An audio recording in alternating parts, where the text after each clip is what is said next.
In this video, I'm going to talk about Hiligaynon syllable structures. Native Hiligaynon syllables are actually pretty short, made up of just 1, 2, or 3 letters or sound units. When a syllable ends in a vowel, it's an open syllable. If it ends in a consonant, it's a closed syllable. Hiligaynon has 3 basic syllable types: 1 letter, 2 letter, and 3 letter. Let's start with the 1 letter or lone syllables, which are just single vowels. In Hiligaynon, these are A, I, and U, or its variant or allophone, O.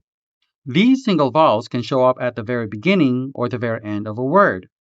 Let's take a look at some examples where they start the word.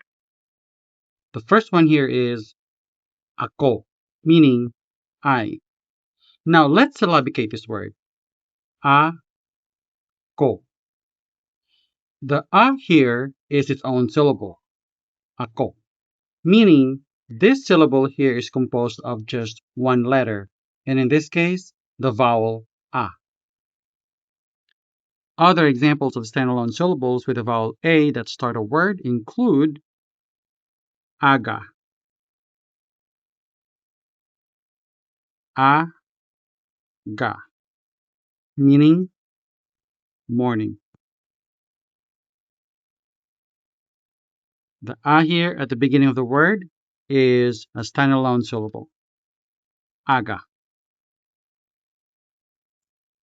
We also have anum, meaning 6.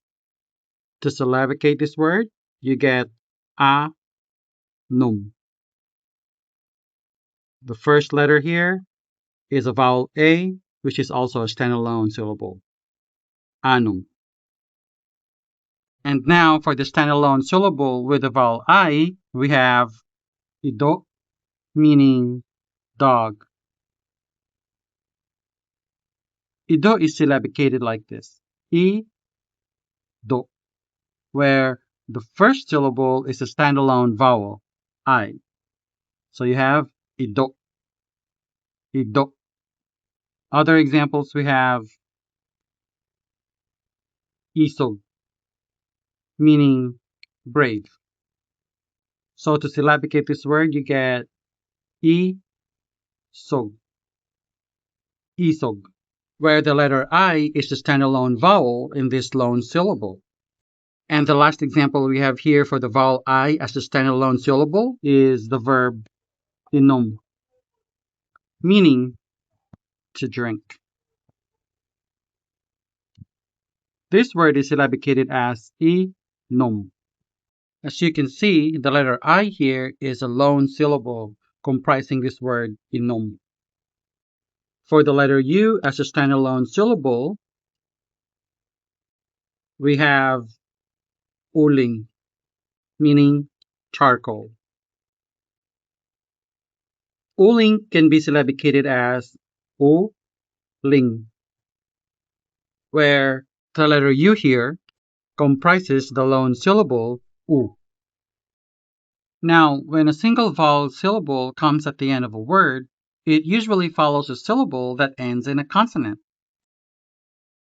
Take the word gabi, for example, meaning night or evening. Notice how the E sound is separated from the rest of the word with a sharp pause. The B at the end of gab and the standalone syllable E don't blend together to make a B sound.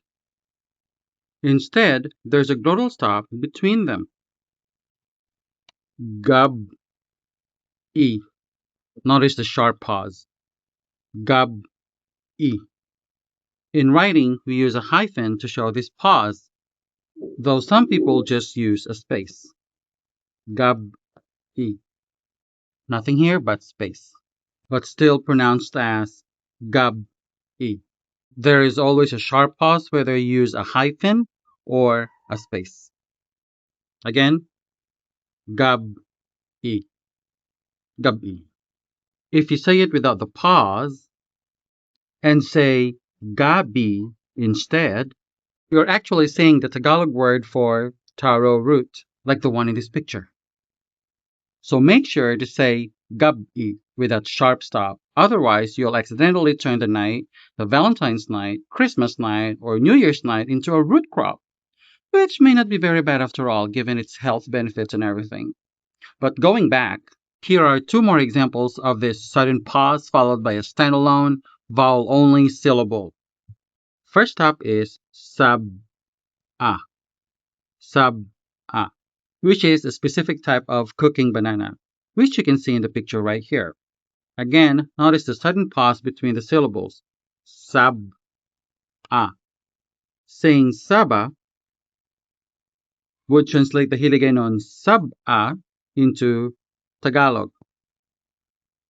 But either way you say it, it tastes delicious, especially in pork, beef, or chicken stew, or a snack coated with brown sugar.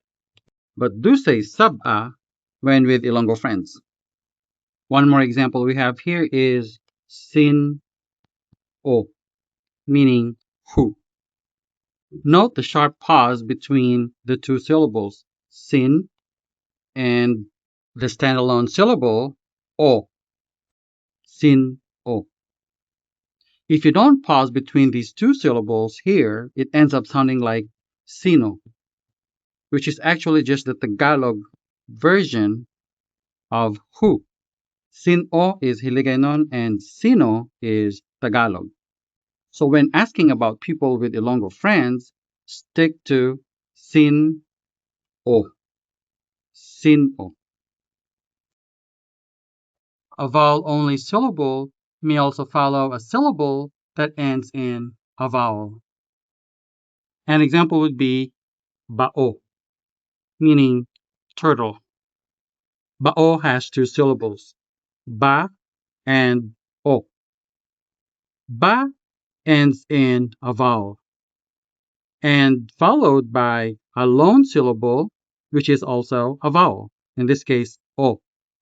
So we can see two vowels sitting next to each other, a and o.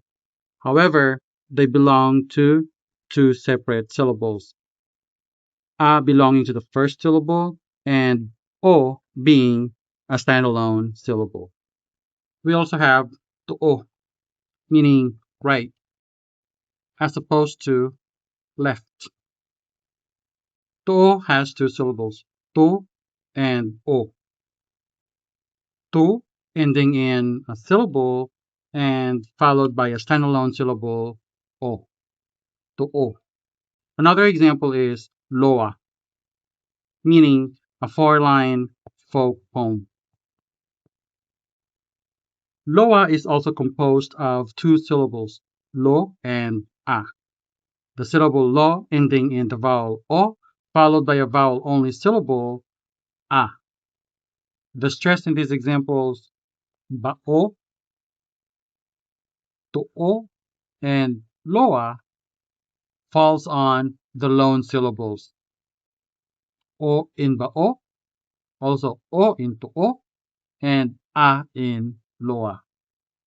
Bao, to-o, loa. For the spelling trends with the vowels u and o, please click the video link in the description below. Now let's take a look at this next set of examples. We have ho'o, meaning yes. We also have to'o, meaning faith, or as a verb, to have faith. And we also have pa'a, meaning thigh or lap. As you can see, these examples are composed of two syllables each. The first syllable ending in a vowel, followed by a vowel-only standalone syllable. Now let's break these words down syllabically. Ho, o, to, o, pa, a, ho, o, to, o, pa, a. Judging by how these words are pronounced, you might have an idea where the stress should fall on. Now let's take a listen again. Ho, o, to, o, pa'a. If you're guessing that the stress falls on the first syllable, you're absolutely right. Again, ho'o, to'o, pa'a. Now, what's the significance of where the stress should fall on? Well, it all boils down to writing. Although this is not a rule or a trend, I have seen several instances how these words are written down, especially by native speakers themselves. They tend to have their own personal preferences in writing these words down. This very common word ho'o may be written down as it is here. You can also write this word down by separating the two vowels with a hyphen. Some native speakers just separate the two vowels simply with a space. These spelling practices also extend to to'o and pa'a. In the next video, I'm going to talk about two-letter syllables. This is Angelo, your Hiligaynon tutor. I teach Hiligaynon from my perspective as a native speaker. I post a video lesson every week. Madamo gid nga salamat. Please like and subscribe.